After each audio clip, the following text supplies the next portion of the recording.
네, 이슈 분석 시간입니다. 오늘 첫 번째 이슈는요. 바이낸스 에어드롭 실수 발생이라는 제목으로 한번 뽑아봤습니다. 여러분들 잘 아시는 세계적인 최대 거래소 바이낸스죠. 바이낸스 CEO 창평차오 분이 자신의 트위터에서 이제 솔직하게 밝혔습니다. 어떤 일이 생겼냐고 밝혔나 보니까요. 현재 패치 AI 프로젝트 테스트 중에 실수를 했답니다.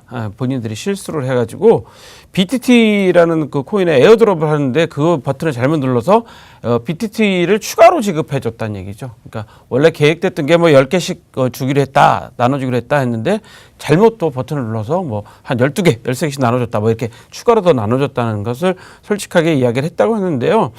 그 어디서 이런 일이 생겼냐면 런치패드라는 그 플랫폼인데요. 바이낸스의 신규 화폐를 독점 출시하는 플랫폼이라고 합니다. 그러니까 바이낸스에서 신규 암호화폐를 독점 출시하는, 그러니까 독점 거래를 하는 그 출시하는 플랫폼을 갖고 있는데 만들었는데 이 런치패드에서 작업을 하던 중에 잘못 실수를 해갖고 BTT의 에어드롭 버튼을 다시 더 눌렀다는 얘기죠. 그래서 추가 지급을 했다는 거죠. 근데 추가 지급에 뭐가 문제냐라고 이제 많은 그 트위터를 통해서 다른 사람들이 또 질문을 던지니까 창평차오 CEO가 뭐라고 대답을 했냐면 잔고에 문제가 생길 수 있다. 그러니까 전체 예를 들어서 이런 거죠. 전체 뭐 1억 개 발행하기로 했는데 에어드롭은 그 중에 뭐 10%를 에어드롭하기로 했다. 근데 추가적으로 더 했기 때문에 전체 잔고에 문제가 생길 수 있는 있어서 시정 조치를 했다. 뭐 이렇게 대답을 하는데요. 뭐 시정 조치라는 거는 뭐 상당히 좋은 얘기인데 시정 조치가 회원들한테 이미 지급된 지갑에서 BTT를 회수해 버렸다고 합니다. 그러니까 다른 게 문제가 아니라 그 바이낸스가 회원의 지갑에 접근 권한이 생기는 것에 대한 문제가 있다라는 것 때문에 지금 많은 사람들이 이제 여기에 대해서 이제 문제를 삼고 있는 거죠. 왜냐하면 그 개인 지갑인데요. 예를 들어서 이런 내용입니다. 여러분들한테 은행에서 저한테 잘못 통장에 지급을 해줬어요. 예를 들어 100원을 줘야 되는데 100원뿐만 아니라 다른 거 10원도 더 줬단 말이죠. 그러면 10원은 제가 은행에다 다시 반납해야 되면 제가 가서 직접 찾아서 이렇게 은행에다 줘야 되는 건데 이거는 은행에서 아예 10원을 자기네 스스로 먼저 빼버렸다는 거죠. 그렇게 되면 그 권리나 내 통장을 어떻게 믿겠습니까? 앞으로 은행에서 무슨 일이 잘못되면 내 통장 다 갖고 있는 돈을 가져갈 수도 있다는 신뢰의 문제가 되지 않습니까? 근데 바이낸스는 회원들한테 그 회원의 권한에서 그 지갑에서 그냥 바로 빼버려서 저 시정 조치를 했다는 그런 이야기를 했기 때문에 이게 이제 신뢰도가 떨어지는 문제, 또 본인들이 실수한 걸 솔직히 사전에 거기 더 지급된 분들한테 동의를 받고선 아니면 이분들한테 그 동의 하에서 이분들이 직접 빼줘야 되는데 그렇지 않다는 것 때문에 지금 현재 문제가 되고 있는 건데요. 우리나라 국내 거래소 코인제스에도 비슷한 사태가 발생된 적이 있다는데 이게 바로 코인 그 거래소들, 우리 암호화폐 거래소들의 신뢰도가 문제가 생긴 것 때문에 안타깝기 때문에 첫 번째 이슈를 삼았는데요. 그 아시다시피 바이낸스는 세계 최대 거래소입니다. 그런 거래소조차도 이렇게 현재 그 소비자들의 신뢰를 받지 못하는 이런 거래가 생기게 된다 그러면 큰 문제가 될 것 같아서 오늘 첫 번째 이슈로 삼아봤습니다. 자, 두 번째 이슈는요.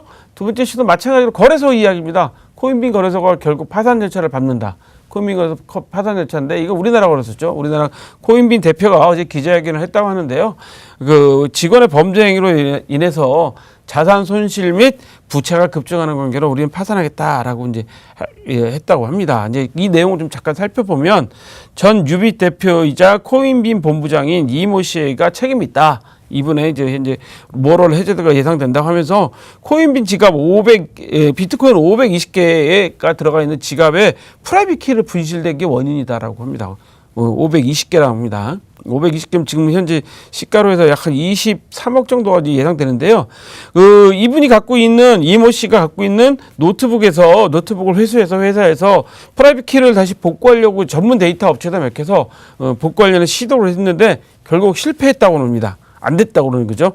갑자기 이 실패했다는 얘기 들으시니까 그 며칠 전에도 제가 어제도 그렇고 알려드린 캐나다의 사례도 좀 생각나시는 것 같은데 프라이빗 키를 모르면 그 현재 그 지갑에 있는 걸 찾을 수가 없습니다. 그래서 거래소 회원, 이용 회원 약 4만 명이고요. 이 가격으로 비트코인 가격으로 약 한 23억 정도 되는데 이것에 대한 그 현재 피해가 예상되고 있는데 문제는 이 발표를 하면서 과거 해킹 사건 보험금 소송 중에 있는데 이거 승소하면 30억을 받으니까 이걸로 뭐 보상해 주겠다 이런 식의 이야기를 했다고 합니다. 이 상당히 무책임한 얘기입니다. 왜냐하면 보험회사에서 보험금을 지급할 수 없다고 거절을 했는데 그걸 소송해서 이긴다는 보장이 있을까요? 이긴다는 보장이 없는데도 불구하고 우리가 이기면 줄게. 만약에라는 이야기를 했기 때문에 그건 상당히 책임감이 없는 얘기인데 박모 대표는 이 전 본부장의 의심에 대해서 의심하는 부분에 설명을 했는데 어떤 얘기를 했냐면 이분이 블록체인 전문가인데 블록체인과 관련된 특허도 있고 책도 있다, 저서도 있다. 근데 이분이 프라이빗 키를 분실하고 복구 불능 사태로 만들어 놓은 거는 이건 도저히 이해가 할 수 없다. 이 사람이 뭔가 지금 다른 생각을 하고 이걸 횡령하려는 거 아니냐라는 이야기를 했고요. 또 거기다가 이런 불안감, 한 사람이 이런 프라이빗 키를 관리하는 불안감 때문에 러시아 전문가를 만나기로 했는데 그 전날 사건이 터졌다는 거죠. 참고로 지금 현재 나가고 있는 화면들은 이 거래소하고는 상관이 없는 화면들입니다. 참고 자료 화면이기 때문에 여러분들이 좀 그 점을 좀 감안해서 보시기 바랍니다. 그래서 그렇게 이야기를 했는데 또 반면에 이 전 본부장이라는 이분은 기술적인 부분 난 몰랐다. 종이 지갑에서 현재 여기가 지금 어떻게 되고 있냐면 종이 지갑 콜드 웰렛에서 하드 웰렛으로 옮겨서 암호화폐 이체를 진행하고 다시 남은 거를 다시 빈 종이 지갑 코드 웰렛을 다시 만들어서 하는 건데 나는 새로 생기는 거를 잘 모르고 그냥 전부 지워버렸다. 그래서 나는 책임이 없다라고 또 이야기를 하고 있다. 그래서 서로 이제 법적 분쟁이 일어나게 생겼는데 한번 우리 따져보시죠. 2017년 12월에 270억이 그 해킹 사고 난 유비시 이 코인빈의 전신입니다.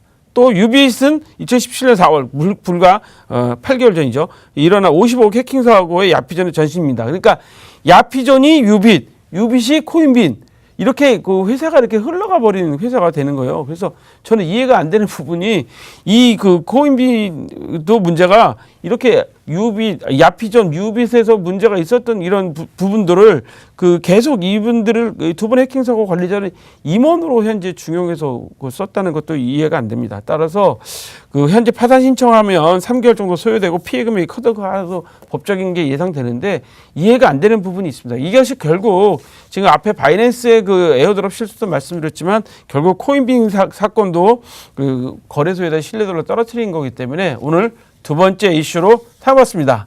자, 오늘 마지막 세 번째 이슈는요. 비트메인 정상적 구조조정이다라는 발표입니다. 대표적인 암호화폐 채굴 장비 업체 생산업체인 비트메인이 감원설이 돌았었는데 그게 아니라 지난해 말에 정상적으로 인원 조정을 한 것이다. 늘 구조조정을 하고 있는 거니까 추가 조치는 없다. 우리는 계속 많은 인지를 요구한다라고 하는데요. 재밌는 것은 이 비트메인의 창업자 두 사람이 모두 CEO에서 사퇴를 했고요. 다만 이사직은 유지한다고 합니다. 오늘 뉴스에서도 보면 최태원 SK 대표가 이사는 유지하되 이사회 의장은 그만둔다고 말씀하신 거랑 비슷한 것 같은데 현재 비트메인은 홍콩 증권거래소에다가 상장하기 위해서 IPO를 전부 신청 중인데 여기 이제 재무보고서를 공개했습니다. 지난해 3분기에 약 한 5억 달러 손실이 예상된다고 합니다. 그러니까 결국 채굴 자체가 지금 현재도 가격이 떨어진 바람에 어렵다라는 어렵고 거기에 따른 장비 업체도 어렵다는 게 지금 나타나고 있는 거기 때문에 여러분들이 눈여겨보셔야 될 것 같아서 세 번째 이슈로 삼아봤습니다. 오늘 첫 번째, 두 번째, 세 번째 이슈를 보시면요. 거래소의 신뢰성이 얼마나 중요한지 나타내주는 사항이어서 여러분들이 좀 관심 있게 보셔야 될 것 같습니다. 자, 오늘 저희가 준비한 소식은 여기까지입니다. 참고로 본방송에서 제공하는 정보는 투자 판단의 참고 자료일 뿐이며 암호화폐 가치 또는 상승하라를 보장하지는 않습니다. 톡톡코인 365 시청해주신 여러분 고맙습니다.